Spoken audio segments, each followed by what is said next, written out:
நம்பூதிரிஸ் வழங்கும் சித்திர கதைகள்.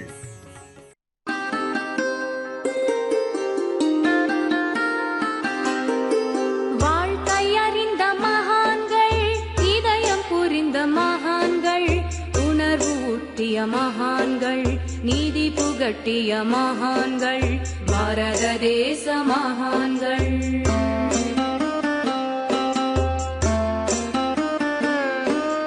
பக்தி எண்ணம் வளர்த்தனர், முக்தி வழி காட்டினர். பக்தி எண்ணம் வளர்த்தனர், முக்தி வழி காட்டினர். உலகு ஆசை துறந்தனர், தியாக வழி நடந்தனர். பாரத தேச மகான்கள். தேசபக்தி ஊட்டினர், ஞான வழி காட்டினர். தேசபக்தி ஊட்டினர், ஞான வழி காட்டினர். பகைமை உணர்வு தோன்றினர், செயலின் யோகம் தந்தனர். பாரத தேச மகான்கள். தரணிக்கு ஒளி அளித்தனர், சகோதர அன்பு வளர்த்தனர். தரணிக்கு ஒளி அளித்தனர், சகோதர அன்பு வளர்த்தனர். விருப்பு வெறுப்பு நீக்கினர், யோகம் பயின்று காட்டினர். பாரத தேச மகான்கள்.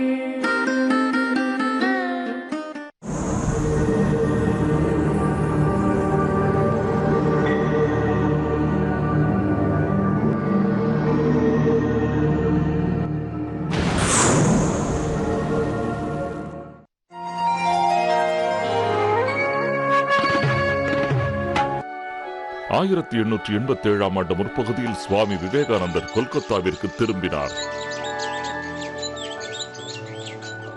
தனது பெரும்பான்மையான நேரத்தினை பல்வேறு தத்துவ ஞானத்துக்குரிய ஆய்வுக் கட்டுரைகளை படிப்பதில் செலவிட்டு வேதாந்தத்தில் வல்லுநரானார்.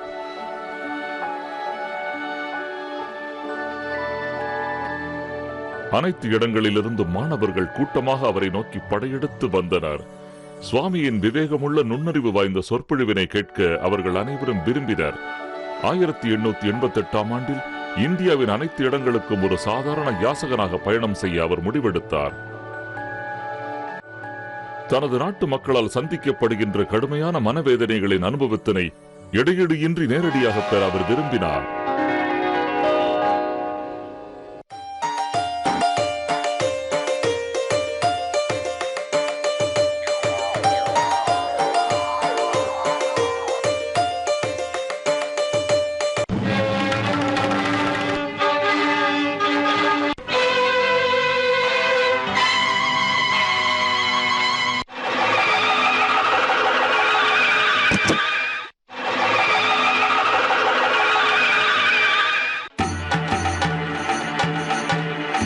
ஓடுவதை நிறுத்துங்கள், விலங்குகளை எதிர்கொள்ளுங்கள்.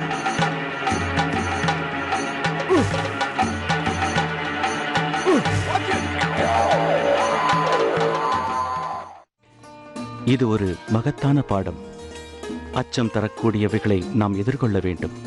அனைத்தையும் துணிவுடன் சந்திக்க வேண்டும்.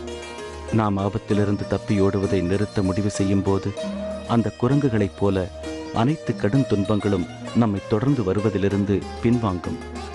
விடுதலை பெற எப்போதும் நாம் விரும்புகிற பட்சத்தில் இயற்கையாக வெற்றி பெறுவதன் மூலம் மட்டுமே அது இருக்க வேண்டும். விட்டு ஓடுவதன் மூலம் ஒருபோதும் இருக்கக்கூடாது. கோழைகள் எப்போதும் வெற்றிகளை பெறுவதில்லை. நமக்கு முன்னே அச்சம், பிரச்சனைகள் மற்றும் அலட்சியங்கள் விரைந்தோடி மறைந்து போக வேண்டுமென நாம் எதிர்பார்த்தால் அவைகளை துணிவுடன் நாம் எதிர்கொள்ளத்தான் வேண்டும்.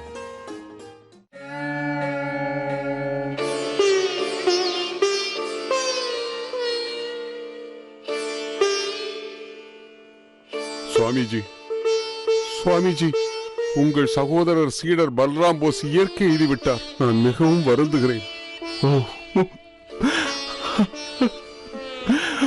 சுவாமிஜி, நீங்கள் ஒரு துறவி, இப்படி வருத்தப்படலாமா? நான் ஒரு துறவி என்பது உண்மைதான் பிரமத பாபு. இரக்கமற்றவனாகத்தான் ஒரு துறவி இருக்க வேண்டுமா? ஒரு தூய்மையான துறவி அதிகமான இரக்க உணர்ச்சியுடன் இருக்க வேண்டும்.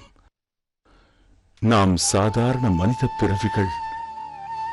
பலராம் போஸ் என் சகோதரர் சீடர். உணர்ச்சிகள், இரக்கமுள்ள தன்மைகள், இது இல்லாத துறவரத்தினை நான் விரும்புவதில்லை.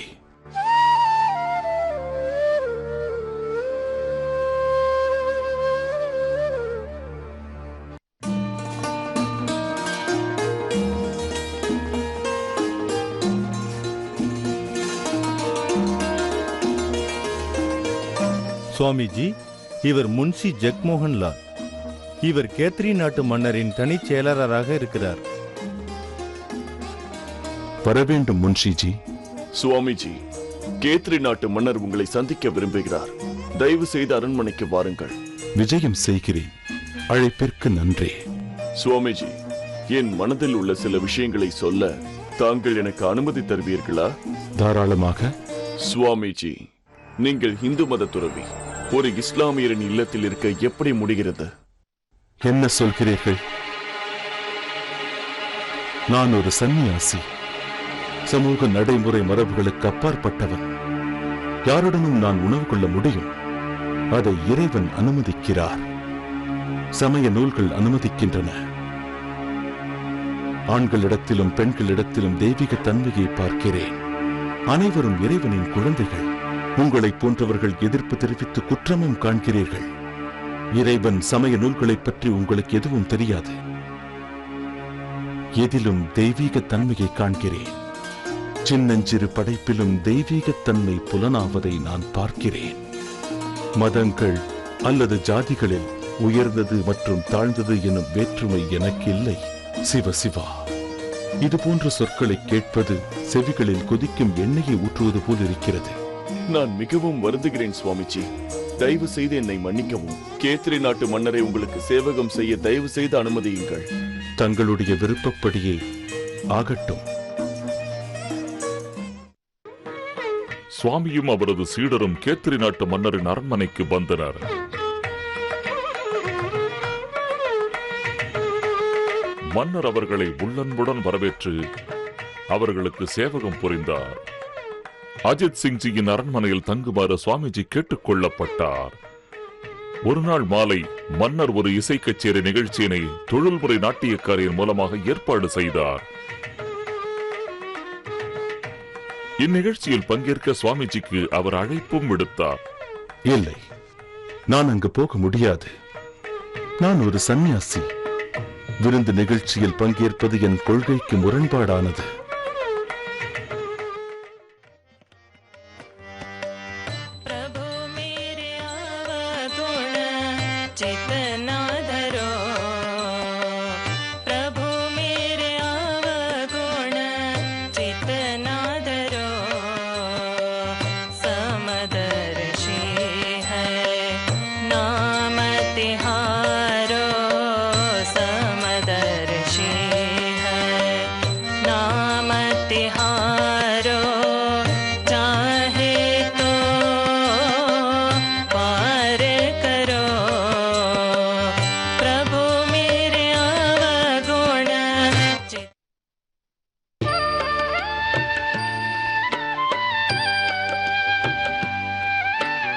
அம்மா, மகத்தான பாடத்தை கற்றுக் கொடுத்தீர்கள். என்னை மன்னித்து விடுங்கள். உங்கள் மனதை வேதனைப்படுத்தி விட்டேன்.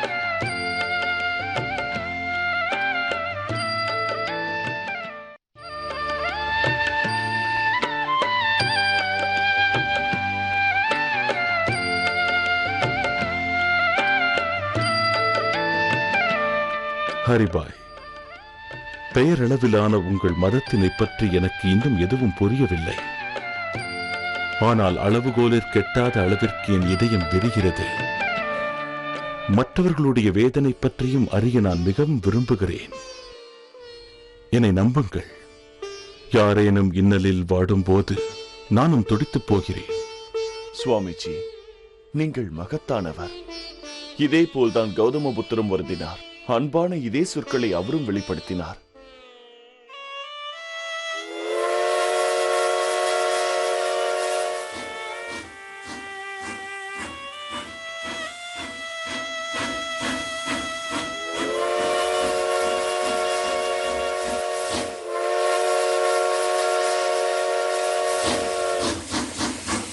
நீ இந்த ரயிலை விட்டு வெளியேறு. ஐயா, நானும் ரயில்வே துறையில் ஒரு ஊழியன் தான். சுவாமிஜிக்கு என் வாழ்த்துக்களை தெரிவிக்க வந்தேன். வாயை மூடு. உனக்கு என்ன தைரியம்? சிறு பொடியன், நீ என்னையே எதிர்த்து பேசுகிறாய்? நிறுத்துங்கள். அவர் தவறாக எதுவும் செய்யவில்லை. போதும், வாயை மூடு. நீ யார் எனக்கு அறிவுரை சொல்வதற்கு? நீ என்று ஏன் கூறுகிறீர்கள்? வரம்பு மீறாமல் நடந்து கொள்ளுங்கள். முதல் வகுப்பு 2ஆம் வகுப்பு பயணிகளை நீங்கள் கவனித்துக் கொண்டிருக்கிறீர்கள். மரியாதை தெரியாத உங்களுக்கு பயணிகளை தாங்கள் என்று மரியாதையாக அழைக்க வேண்டும். தாங்கள் அது புரியாமல் நடந்து கொள்கிறீர்களே. இவர் சாதாரண மனிதர் அல்ல, இவர் ஒரு மாமனிதர். உங்களுடைய இந்த வரம்பு மீறிய செயலை நான் உங்கள் மேலதிகாரியிடம் கொண்டு செல்லப் போகிறேன். ஓ, என்னை மன்னித்து விடுங்கள் ஐயா. எனக்கு பேசும் முறை தெரியவில்லை. அதனால் தான் இப்படி தவறாக பேசிவிட்டேன். இங்கு பாருங்கள், ஐரோப்பியர்களுடனான நமது உறவு பரிவர்த்தனைகளில் சுயமரியாதை அவசியம். அந்தஸ்து மற்றும் வாழ்க்கை முறையினை பற்றிய உணர்வு நிலையினை அவர்கள் கொண்டிருப்பது போலவே நாமும் கொண்டிருக்க வேண்டும். துரதிருஷ்டவசமாக அதை செய்ய தவறிவிட்டோம். இதனால் தான் அவர்கள் நம்மை இழிவுபடுத்துகிறார்கள். நமது சுய மதிப்பீட்டினை நிச்சயமாக காப்பாற்ற வேண்டும். இல்லையெனில் நாம் புறக்கணிக்கப்பட்டு அவமதிக்கப்படுவோம். அனைவரும் ஒன்றை நினைவில் கொள்ளுங்கள். கோழைத்தனமே அனைத்து ஒழுக்கக்கேடுகளுக்கும் ஆதாரமாகிறது, தீங்குகளுக்கு அடிப்படையாகிறது. இந்துக்கள் வேறு யாரையும் விட பண்பாட்டில் குறைந்தவர்கள் அல்ல. ஆனால் அவர்கள் எப்போதும் தங்களை தாங்களே குறைவாக மதிப்பிட்டுக் கொள்கிறார்கள். அதனால் தான் ஒவ்வொரு சாமானியனும் பயணச்சீட்டு சேகரிப்பாளனும் நம்மை அவமதிக்க முயற்சி கொள்கிறார்கள். நாமும் மறுப்பு கூறாமல் அதை ஏற்றுக்கொள்கிறோம். ஒரு சன்னியாசியானவர் தன்னிச்சையான ஆத்மாவாக இருக்கிறார். நதியினை போன்று அவர் எப்போதும் இயக்கத்திலேயே இருக்கிறார். சில நேரங்களில் எரிகின்ற மலைக்கணவாய்களில் இரவினை அவர் கழிக்கிறார்.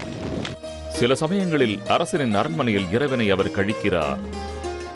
ஆனால் அவரை பொறுத்தவரை இரண்டும் ஒன்றுதான். இரண்டுக்கும் இடையில் எந்த ஒரு வேற்றுமையினையும் அவர் நினைப்பதில்லை. கேள்விகள் கேட்க அறிவு தெளிவு பெற்ற நிலையினை, மனநிறைவினை கண்டறிய மக்கள் அவரிடம் வந்து கொண்டே இருக்கிறார்கள். ஒருமுறை சுவாமிஜி அவர்கள் கிட்டத்தட்ட தொடர்ந்து 3 பகல்கள் மற்றும் 3 இரவுகளை கேள்விகளுக்கான பதில்களை தருவதில் செலவழித்தார். ஆன்மீக விஷயங்களை பற்றி பேசுவதில் அவர் நேரத்தை முழுவதும் தனதாக்கிக் கொண்டதுடன் சாப்பிடுவதற்கு கூட நிறுத்தவில்லை. அவர் பேசுவதை கேட்க அவரிடம் அந்த மக்கள் கூட்டமும் அவர் உணவு உட்கொள்ள அவரிடம் நினைவுபடுத்த மறந்துவிட்டனர்.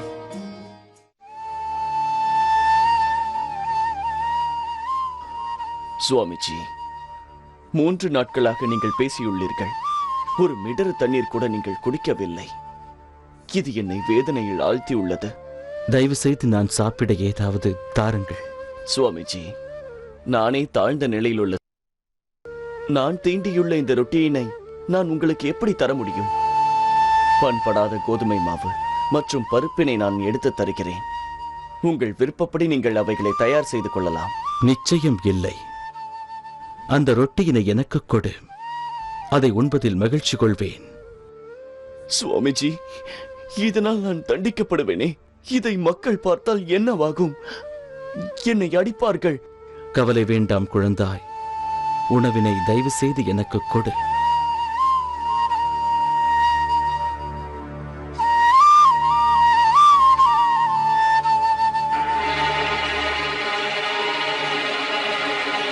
ஏய், நிறுத்து. சுவாமிஜிக்கு நீ எப்படி உணவு கொடுக்கலாம்? சுவாமிஜி ஒரு உயர்ந்த குடியைச் சார்ந்தவர். நீ தாழ்ந்த ஜாதியை சேர்ந்தவன். நிறுத்துங்கள். 3 பகல்கள் 3 இரவுகள் நீங்கள் என்னை பேச வைத்துள்ளீர்கள். ஆனால் உங்களில் யாரும் நான் சாப்பிட்டேனா என்று கூட கவலை கொள்ளவில்லை. உங்களை உயர்ந்த ஜாதி என்று கூறி இவர் தாழ்ந்த ஜாதி என்று இழிவுபடுத்துகிறீர்கள். மனிதாபிமானத்தை அலட்சியம் செய்யலாமா? இவரை இழிவுபடுத்தலாமா? இதை நினைத்து நீங்கள் வெட்கப்படவில்லையா? தெய்வீக ரீதியில் முன்னேற்றம் அடைந்த ஆன்மாக்கள் சில சமயங்களில் தெய்வீகத்தன்மையில் மனநிறைவற்ற ஒரு நிலை பாதிப்புக்கு உள்ளாகின்றன.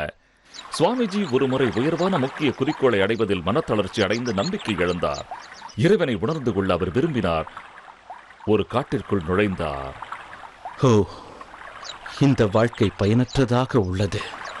இறைவனை நினைத்து தியானம் செய்ய விரும்புகிறேன்.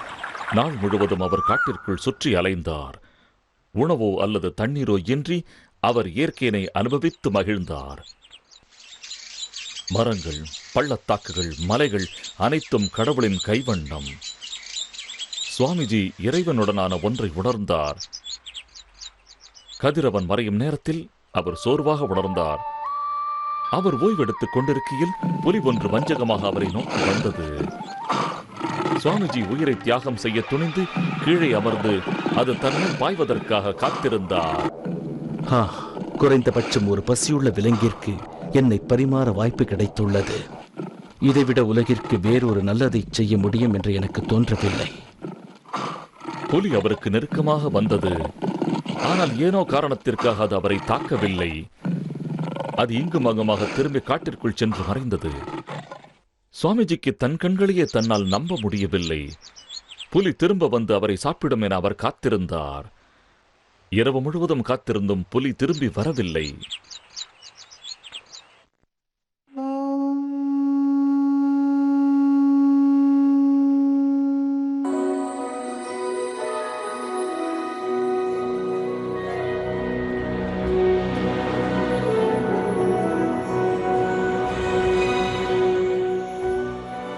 ஐயா, உங்கள் ஆசீர்வாதத்திற்காக வந்துள்ளேன்.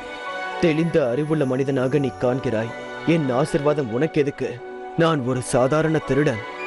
இதை கேட்டு சுவாமிஜி அதிர்ச்சி அடைந்தார். அந்த சாதுவின் புதிரான சொற்களுக்கு பின்னால் உள்ள கதையினை பற்றி அறிய அவர் விரும்பினார்.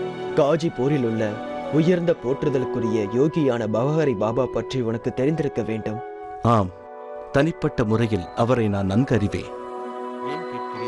இதை கேள். சில ஆண்டுகளுக்கு முன்னர் நான் ஒரு சாதாரண திருடன். ஒரு நாள் இரவு பவஹரி பாபாவின் ஆசிரமத்திற்குள் நான் நுழைந்து உள்ளிருந்த அனைத்தையும் களவாடி விட்டேன். நான் வேகமாக வெளியே வருகையில் பாபா விழித்தெழுந்து விட்டார். பயந்த நான் அனைத்தையும் அங்கே போட்டுவிட்டு வெளியே ஓட்டம் பிடித்தேன். அப்போது அவர் கூக்குரலிட்டார், நில்! நீ அந்த நாராயண பெருமான், இவை அனைத்தையும் எடுத்துக்கொள், இவைகள் உன்னோடது என்றார். நம்பிக்கை இல்லாமல் நான் அவரை உற்று பார்த்தேன். ஆம், இதை நான் கேட்டிருக்கிறேன். நாராயண பெருமானாக என்னை நினைத்து அவர் சொல்லிய போது மற்றும் அனைத்தையும் ஒரு புன்னகையுடன் எனக்கு தந்தபோது என் தவறை நான் உணர்ந்தேன். அந்த கணத்திலிருந்து பாவங்கள் நிறைந்த என் தீயொழுக்கங்களை நான் விட்டு மன அமைதியினை தேடி இங்கு வந்தேன். என்னை ஆசீர்வதியுங்கள். பாவங்கள் இழைப்பவர்களும் சக்தி வாய்ந்த சாதுவாக இருப்பதை இன்று நான் உணர்ந்தேன். ஹிமாலய மலைகளின் மீதான பயணத்தை முடித்த பின்னர் சுவாமிஜி மீரத்திற்கு திரும்பினார். அங்கு சில சகோதர துறவிகளுடன் அவர் தங்கியிருந்தார்.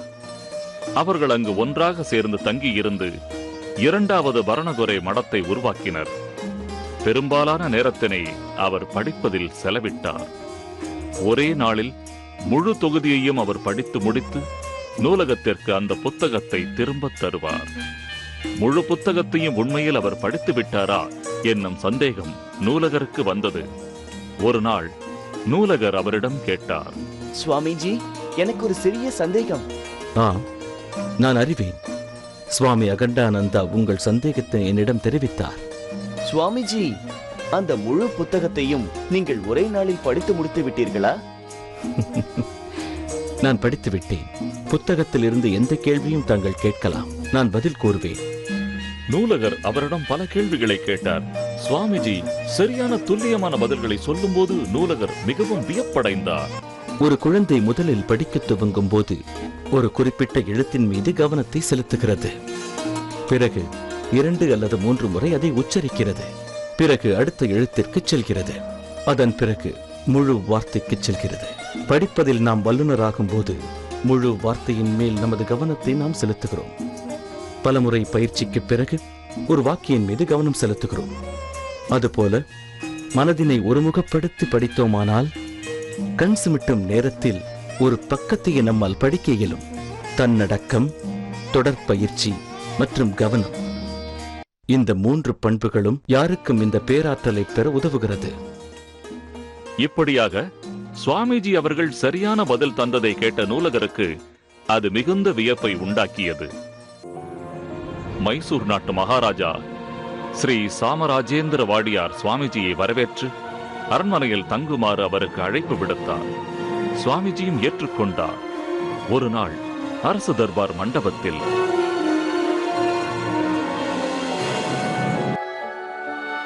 சுவாமிஜி,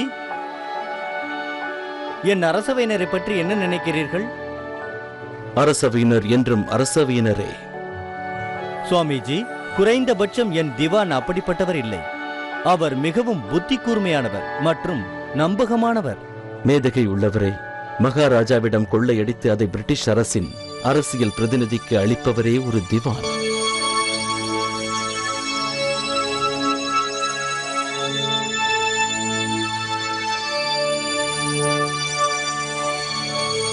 என் அன்புள்ள சுவாமிஜி, அளவுக்கு அதிகமான நேர்மை எப்போதும் பாதுகாப்பானது அல்ல.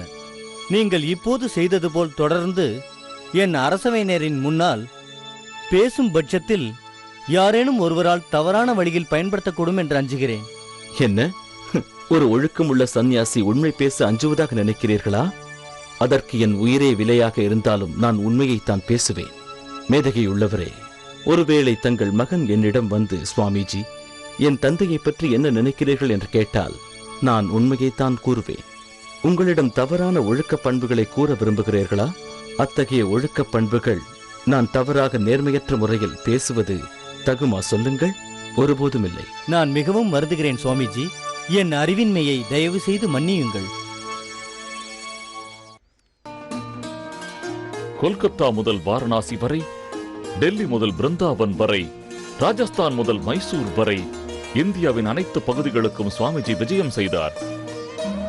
கேத்ரி, மைசூர், திருவிதாங்கூர் சமஸ்தான மன்னர்கள் மற்றும் ராமநாதபுர மகாராஜா, மேலும் பல்வேறு வகையான சாதாரண மக்களும் சுவாமிஜிக்கு அவரது தொண்டுகளுக்காக நிதி உதவி அளித்தனர். பொதுமக்களும் அரசவையினரும் அவரது ஆதரவாளர்களாக, சீடர்களாக மாறினார்கள். சுவாமி விவேகானந்தர் நவீன இந்தியாவின் அடையாள சின்னமாக உருவானார்.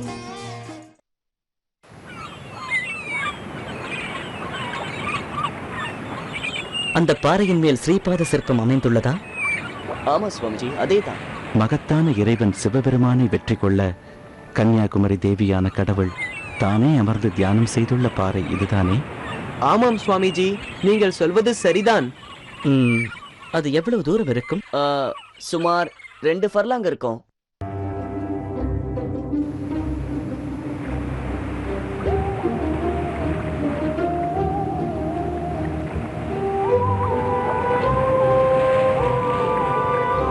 கடவுளே, பாருங்கள், அந்த சுவாமிஜி பாறைகளை நோக்கி நீந்தி செல்கிறார். அனைவரும் அங்கு பாருங்கள்.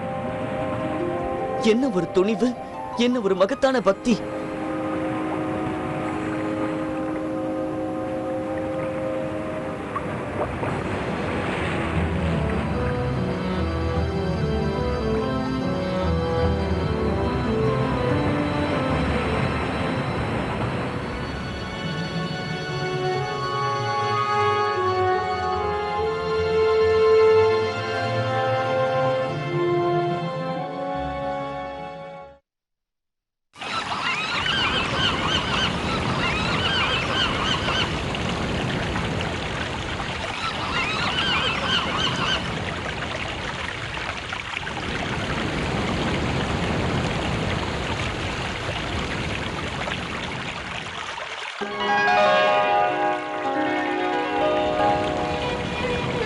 சுவாமிஜி, 2 தினங்களாக இங்கு தங்கியுள்ளீர்கள்.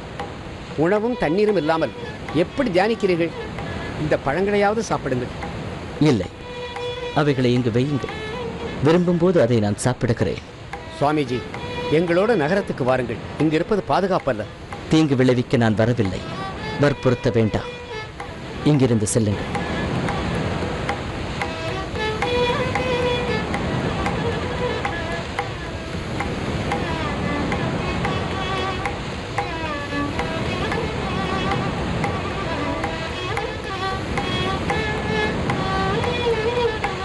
நீங்கள் வந்து 4 நாட்கள் ஆகிவிட்டது.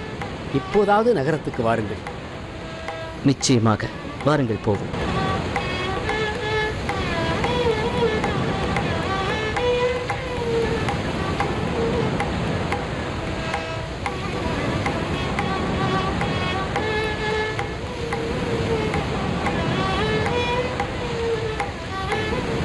சுவாமிஜி, தாங்கள் யார்?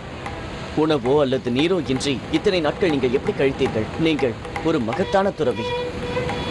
கொல்கத்தா அருகில் உள்ள தட்சிணேஸ்வரில் இருந்து வருகிறேன். ஸ்ரீ ராமகிருஷ்ண பரமஹம்சரின் சீடன் நான். என் பெயர் சுவாமி விவேகானந்தா. சுவாமிஜி, உங்கள் தியானத்திற்கான காரணம் என்ன? மேலும் நீங்கள் முடித்துள்ள தியானத்தில் உங்களுக்கு கிடைத்த அனுபவம் என்ன? வாழ்வின் குறிக்கோள் தெளிவாகியுள்ளது. எதை அடைவது என்று எனக்கு தெரியும். இப்போது என் பாதை ஒளிமயமாக உள்ளது. இறைவன் லட்சியங்களை புலப்படுத்திவிட்டார். அமெரிக்க ஐக்கிய நாடுகளில் உள்ள சிகாகோ நகரில் நடைபெற இருக்கும் சமயங்கள் தொடர்புள்ள பாராளுமன்ற கூட்டத்தில் கலந்து கொள்ள சுவாமிஜி தீர்மானித்தார். உலகெங்கிருந்தும் சமயத் தலைவர்கள் வந்து கலந்து கொள்ளும் ஒரு உலக மாநாடாக இது இருந்தது.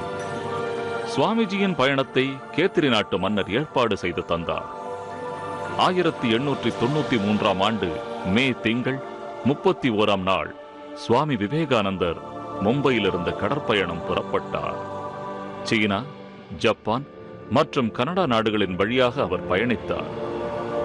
ஜப்பான் நாட்டின் தொழில்துறை வளர்ச்சியில் அவர் மிகவும் மனம் ஈர்க்கப்பட்டார்.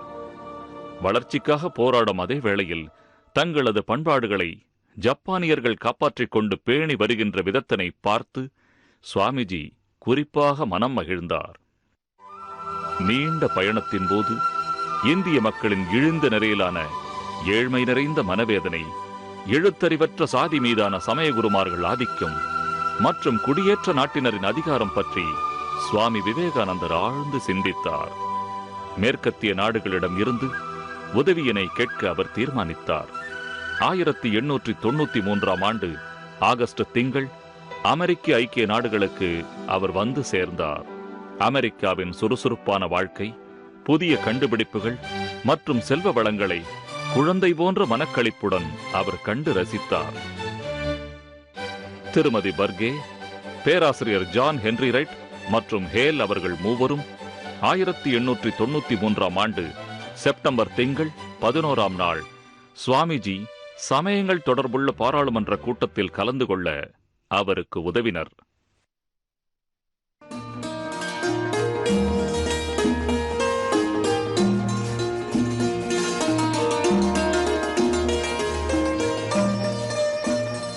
இப்பொழுது பண்டை கால இந்திய தேசத்திலிருந்து வந்துள்ள சுவாமி விவேகானந்தரை அழைக்கின்றோம்.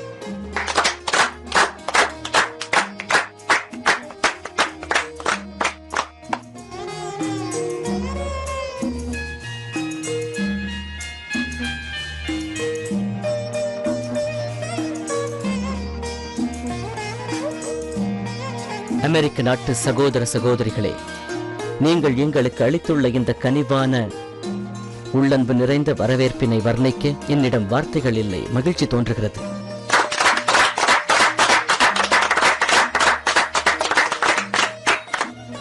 உலகின் தொன்மையான துறவிகளின் சார்பாக உங்கள் அனைவருக்கும் இப்போது நான் நன்றி தெரிவித்துக் கொள்கிறேன்.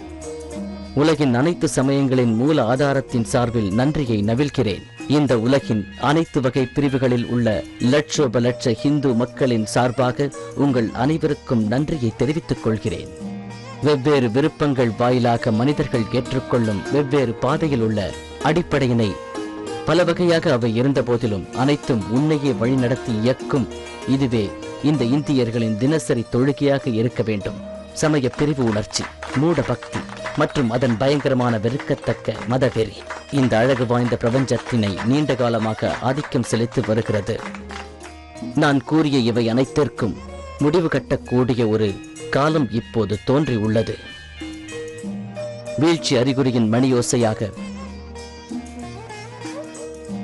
இந்த பிரதிநிதிகள் பேரவைக்கு மரியாதை செலுத்தி சிறப்பளிக்கும் விதத்தில் இன்று காலை ஒலிக்கப்பட்ட மணியோசையானது இருக்கக்கூடும் என தீவிரமான எழுச்சி ஆர்வத்துடன் எதிர்பார்க்கிறேன். வணக்கம்.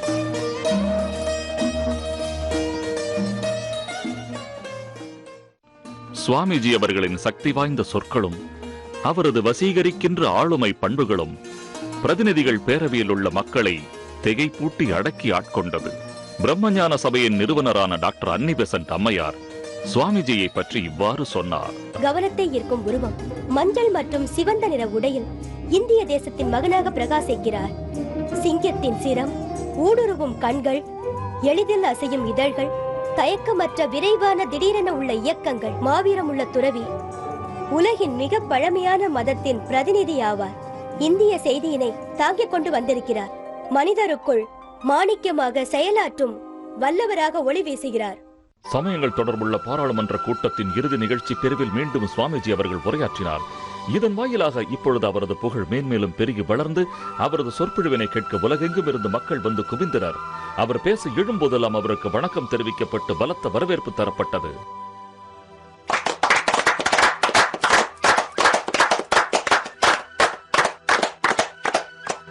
புனிதத்தன்மை, தூய்மை மற்றும் தர்ம சிந்தனை இவையெல்லாம் உலகில் உள்ள எந்த கிறிஸ்துவ தேவாலயத்திற்கும் தனிப்பட்ட உடைமைகள் அல்ல என்பதை இந்த மாநாடு நிரூபித்துள்ளது.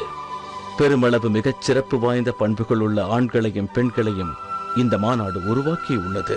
இந்த சான்றாதாரத்தின் பார்வை நோக்கில் யாரேனும் தனது சொந்த சமயத்தின் தனிப்பட்ட வாழ்வாயுள் பற்றிய கனவுகளுடனும் அழிவின் கனவுகளுடனும் இருப்பாரேயானால் என் மனதின் அடித்தளத்திலிருந்து நான் இரக்கம் கொள்கிறேன். இன்னொன்றையும் அவர்களுக்கு சுட்டிக்காட்ட விரும்புகிறேன்.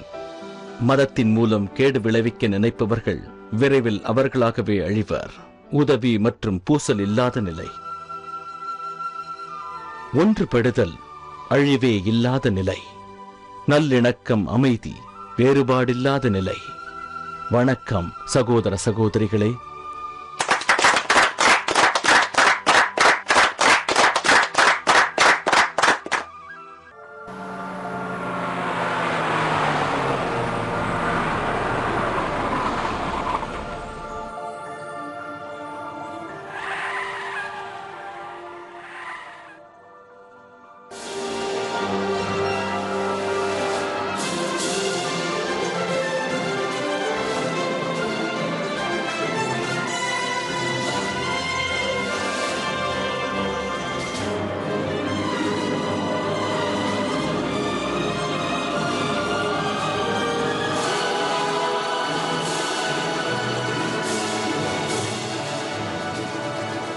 சுகபோகமான இந்த படுக்கையில் என்னால் உறங்க முடியாது. பாரத மாதாவே, எனது நாடு வறுமை எனும் சேற்றில் அமிழ்ந்திருக்கும் போது புகழும் பெருமையும் யாருக்கு வேண்டும்? இந்தியர்கள் மிகவும் வறியவர்கள். ஒரு கைப்பிடி உணவு வேண்டி லட்சக்கணக்கானவர்கள் மடிகின்றனர். இங்கோ சுகபோகங்களுக்காக அளவு மீறி வீணாக செலவழிக்கின்றனர். இந்தியர்களுக்கு யார் உதவுவார்கள்? அவர்களுக்கு யார் வசதிகளை தருவார்கள்? நான் எப்படி உதவி செய்ய? சிக்காகோவில் உள்ள புகழ்பெற்ற சொற்பொழிவாளரும் நாத்திகருமான ராபர்ட் இங்கர்சால் அவர்களை சுவாமிஜி சந்தித்தார். அவர்கள் இருவரும் அடிக்கடி சந்தித்து சமய தொடர்புள்ள மற்றும் தத்துவ ஞானம் தொடர்புள்ள விஷயங்களை விவாதித்தனர். சுவாமிஜி, நமது மனோபாவத்தில் நாம் வெவ்வேறு துருவங்களாக இருக்கிறோம். மதத்தில் உள்ள நம்பிக்கைகளை நான் எதிர்க்கின்ற வேளையில் நீங்கள் மனித உடல் மற்றும் இயல்பிலேயே மதமாக இருக்கிறீர்கள். ஆமாம், வியக்கத்தக்க தெய்வீக நிலையில் நான் நம்பிக்கை கொண்டிருக்கிறேன். நண்பரான நீங்கள் அந்த நம்பிக்கையில் பங்கு கொள்ளுங்கள். சுவாமிஜி, ஆரஞ்சு பழம் போன்ற இந்த உலகை இறுக்கி அணைத்து கசக்கி பிழிந்து அதில் இருக்கும் பெரும்பாலானவைகளை கிடைக்கப் பெறுவதில் நான் நம்பிக்கை கொண்டுள்ளேன். காரணம், இந்த உலகம் எல்லாமுமாக இருக்கிறது என்பதில் நாம் உறுதியாக உள்ளோம். இந்த உலகம் எனும் ஆரஞ்சு பழத்தை பாசமாக கட்டித் தழுவும் வழியினை நான் நன்கு அறிவேன். மேலும் அதிலிருந்து அதிகமானவற்றை பெறுகிறேன். அதனால் நான் அவசரப்பட வேண்டியதில்லை, பயப்பட வேண்டிய தேவையில்லை. எனவே பாசத்தோடு கட்டித் தழுவி மகிழ்ச்சி அடைகிறேன். கடவுளின் குழந்தையாக ஒவ்வொருவரையும் நேசிக்கிறேன். குழந்தைக்கு தொண்டு செய்து இறைவனுக்கு சேவை செய்கிறேன். ஒவ்வொருவரும் தெய்வீகமானவர்கள். ஆகையால் ஒவ்வொருவரையும் நேசிக்கிறேன். இறைவனை நேசிப்பது போல் மனிதர்களையும் நேசிக்கத் தொடங்குங்கள். ஆரஞ்சை இவ்விதமாக பிழிந்து 1000 மடங்கு சாரினை பெறுங்கள். ஒவ்வொரு துளியையும் பெறுங்கள் நண்பரே.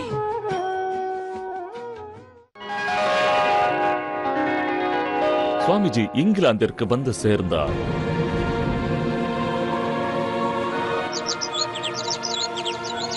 பல்வேறு அநேக இடங்களில் உள்ள மக்களிடம் உரையாற்ற அவர் அழைக்கப்பட்டார்.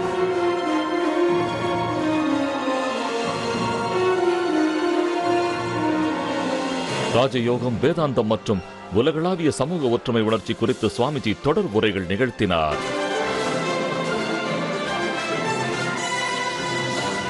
சுவாமிஜி, ஏறக்குறைய 4 ஆண்டுகளாக மேற்கத்திய நாடுகளிலேயே நீங்கள் கழித்து விட்டீர்கள். இப்பொழுது உங்கள் தாய்நாட்டை பற்றி என்ன நினைக்கிறீர்கள்? இந்தியா நான் இங்கு வருவதற்கு முன் நேசித்த நாடு. இந்தியாவின் ஒவ்வொரு துகளும் தூசியும் எனக்கு தெய்வீகமானது. இப்போது அது ஒரு புனித ஸ்தலம், யாத்ரீகர்களுக்கான ஸ்தலம், தெய்வீக தீர்த்தமாக உள்ளது. கப்பலானது இந்தியாவை நெருங்குகையில் சுவாமிஜி தனது மகிழ்வினை அபூர்வமாக கட்டுப்படுத்திக் கொண்டார். இந்தியாவின் காட்சிகளை காண, ஒலிகளை கேட்க மற்றும் காற்றினை சுவாசிக்க அவர் பேராவல் கொண்டார். அமெரிக்காவிலிருந்து கொல்கத்தாவிற்கு திரும்பும் வழியில் சுவாமி விவேகானந்தர் சென்னையில் இறங்கினார். அங்கு பிலிகிரி ஐயங்காரின் வீட்டில் அவர் தங்கினார். அது 1897 பிப்ரவரி 6 to 15 வரை மிக முக்கியமான பிரமுகர்களுக்கும் தன்னுடைய அருளாசிகளை அவர் வழங்கினார். அவர் அன்று வந்து தங்கிய இடம் இப்போது ஒரு அருங்காட்சியகமாக மாற்றப்பட்டுள்ளது. அது சென்னையில் உள்ள சுவாமி விவேகானந்தா மியூசியம்.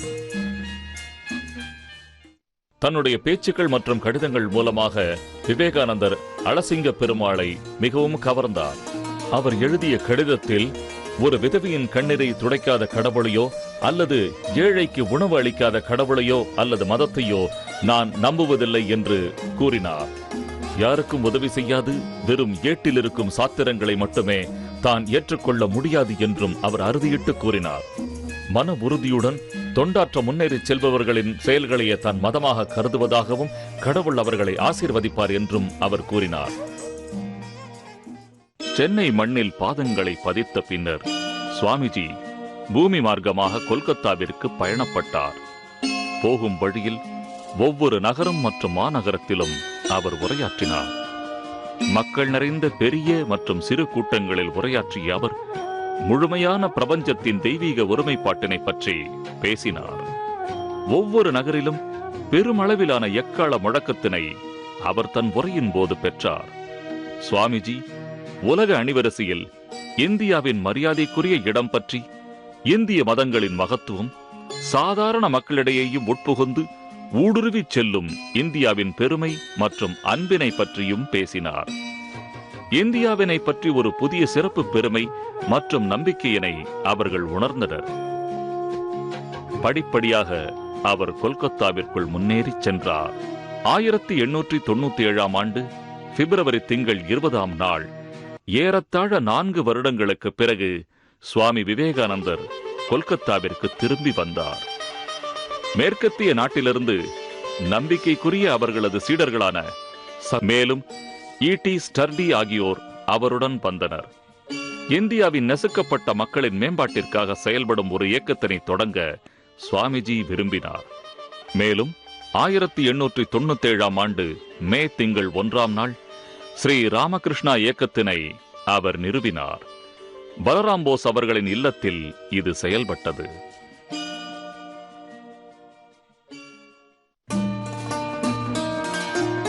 மனித உள்ளத்தை ஊக்கமளிப்பது என் குறிக்கோள். இந்தியா விடுதலை அடையும் என்பதை என் மனதில் நினைத்துக் கொண்டுள்ள முதல் மற்றும் மிக முக்கியமான எதிர்கால நிகழ்வாகும். திடீரென எதிர்பாராத சந்தர்ப்ப சூழ்நிலையால் அடுத்த 50 ஆண்டுகளுக்குள் அது நிகழும். மேலும் இறுதியாக நான் கருதுவது, ஒரு நாள் செல்வ வளம் மற்றும் ஆற்றல்களின் மிக உயர்வான நிலையினை இந்தியா நிச்சயம் எட்டி பிடிக்கும். கடந்த காலங்களில் எப்போதும் இருந்திராத ஒரு நிலை அது. என் அன்பு சகோதரர்களே, இதை சாதிக்க நாம் கடுமையாக போராட வேண்டும். நமது இயக்கத்தின் லட்சியம் என்ன? மக்களுக்கு கல்வி அறிவை போதிக்க வேண்டும். எவ்வகையான கல்வி அறிவு சுவாமிஜி? மனிதனுக்கு ஊக்கமளிக்கும் கல்வி, அறிவு கொண்டவர்களாக அவர்களை ஆக்குவது. சுவாமிஜி, வல்லமையான அறிவு என்றால் என்ன? உறுதியான அறிவென்பது குழப்பமின்றி தெளிவாக இருப்பது, அனைவரிடமும் அன்பையும் அக்கறையையும் ஏற்படுத்துவது, இறைவன் மீது கொண்டுள்ள நம்பிக்கை தடுமாற்றம் இல்லாதது, கோபம், பேராசை, பொறாமை மற்றும் சுயநலம் இது போன்ற எதுவும் சிந்தனைகளில் இல்லை. ஆமாம் சுவாமிஜி, நமது லட்சியத்தினை நாங்கள் புரிந்து கொண்டிருக்கிறோம். இந்தியாவின் மத்திய பாகத்தில் உணவு பஞ்சம் ஏற்பட்ட போது பாதிக்கப்பட்ட பெருமளவு மக்களுக்கு நிவாரண உதவி அளிப்பதிலும் தன்னார்வ தொண்டர்களை உதவிக்கு அனுப்புவதிலும் ஈடுபட்ட இயக்கங்களுள் ராமகிருஷ்ண ஆசிரம இயக்கமே முதலாவதாக இருந்தது.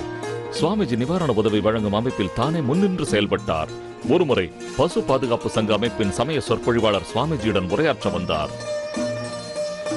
சுவாமிஜி, பசுக்கள் மற்றும் எருமைகளை பாதுகாக்க எங்களுக்கு உதவி தேவைப்படுகிறது. இந்த பயங்கரமான உணவு பஞ்சம் ஏறத்தாழ 9 லட்சம் மனிதர்களை பலி வாங்கியுள்ளது. பாதிக்கப்பட்டவர்களுக்கு ஏதேனும் உதவி செய்தீர்களா? இந்த பேராபத்தினை மக்களின் கர்மாவே வரவழைத்துள்ளது. இறப்பிற்கு அவர்கள் தகுதியுள்ளவர்கள். கர்மாவா? அப்படி ஒன்று உள்ளதா? ஒருவேளை அது அவர்களுடைய கர்மாவாக இருந்தால் அவர்களுக்கு உதவி செய்வது உன்னுடைய கர்மாவாகும். அவர்களுடைய வேதனையினை போக்க உதவி செய். சகோதரர்களே, உலகின் மூலை முடுக்குகளுக்கெல்லாம் நீங்கள் செல்ல வேண்டும் என்று நான் விரும்புகிறேன். நம் இயக்கத்தின் கொள்கையினை பரப்புங்கள். சுவாமி விராஜானந்தா, சுவாமி பிரகாஷானந்தா, சகோதரர்களே, இருவரும் கிழக்கு வங்காளத்திற்கு செல்லுங்கள். கடினமாக உழையுங்கள். பலனை எதிர்பார்க்காமல் உழைப்பை மட்டுமே நம்புங்கள். நரகத்திற்கு போனால் என்ன, மற்றவர்களுக்கு நல்லதை மட்டுமே செய்யுங்கள். சொர்க்கத்தை அடைவது என்னவென்றால் அது மற்றவர்களுக்கு உதவி செய்வது ஒன்றே ஆகும். இந்தியா தனது ஆயிரக்கணக்கான சிறப்பான மனித இனமான இளைஞர்களின் தியாகத்தினை விரும்புகிறது. மனிதர்களை விரும்புகிறது, மிருகங்களை அல்ல. தியானம், அமைதி, உறுதி, கடின உழைப்பு, பெயர் புகழ் பெறுவதற்கல்ல, மோசடி செய்வதற்கல்ல. மாறுபாடற்ற சமநிலை, சுதந்திரம், செயல்பாடு, ஆற்றல் மற்றும் அதே நேரத்தில் பண்பாட்டில் மிகச்சிறந்த முதுகெலும்புள்ள இந்து இளைஞர்கள். இது மேற்கொள்ளப்பட வேண்டும். நாம் இதனை செய்வோம். நீங்கள் இதனை செய்யுங்கள். நேர்கொண்ட பார்வையுள்ள இளைஞர்களே, நான் கூறுவதை பின்பற்றுங்கள். ஒவ்வொரு மனிதனையும் மகத்தானவனாக்க, ஒவ்வொரு தேசத்தினையும் மகத்தானதாக்க இந்த 3 அத்தியாவசியம்.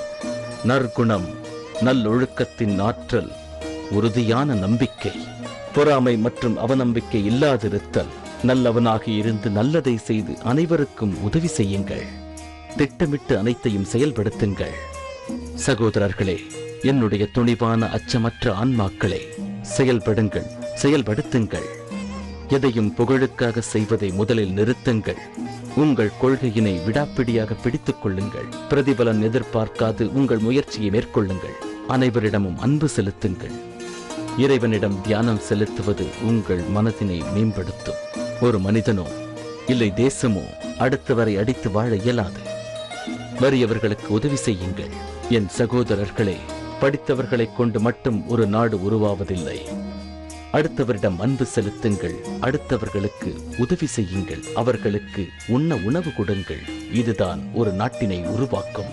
இதை உங்கள் கொள்கையாக வைத்துக் கொள்ளுங்கள். குழந்தைகளே, அச்சம் கொள்ளாதீர்கள். ஒவ்வொருவரையும் நேசியுங்கள்.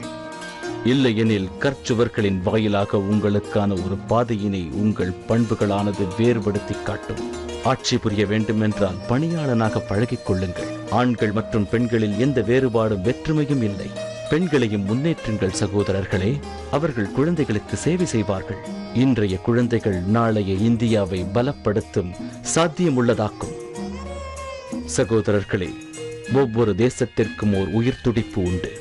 அது மிக முக்கியத்துவம் வாய்ந்தது. இந்திய தேசத்திற்கு அது சமயம்.